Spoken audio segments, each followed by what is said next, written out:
আপনার যদি 2 দিন পানি বৃষ্টি হয় তাহলে আপনার মধ্যে এক হাঁটু পর্যন্ত হাঁটুর উপরে পানি হবে।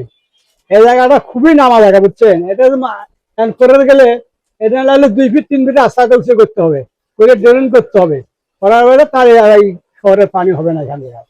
একদিনের বৃষ্টিতেই আমাদের এই অবস্থা এলাকায়। এখন ড্রেনগুলো যদি একটু ঠিকঠাক থাকতো তাহলে তো ওই কষ্টটা হইতো না। এখানে গার্লসে এক্সাম হচ্ছে, সবাই তো একটা অসুবিধার মধ্যে পড়ে গেছে। তো আমরা চাচ্ছি যে এই ড্রেনগুলো যদি একটু পরিষ্কার করে দেওয়া হইতো তাহলে মনে করেন যে পানিগুলা দিনের বৃষ্টিতেই এরকম পানি হয়ে যাচ্ছে। এগুলো নোংরা পানি পাড়ে যাইতে হয় স্কুলে, আমাদের স্কুলের ক্লাসরুমের মধ্যে পানি ঢুকে যায়, আমাদের মাঠ পুরো পানিতে ভর্তি হয়ে গেছে। এই আমাদের এগুলো সমস্যা হচ্ছে। আমরা এগুলো পানি পাড়ায় যাইতে মানে না থাকলে আমরা ভালো মতো হেঁটে যেতে পারি। এই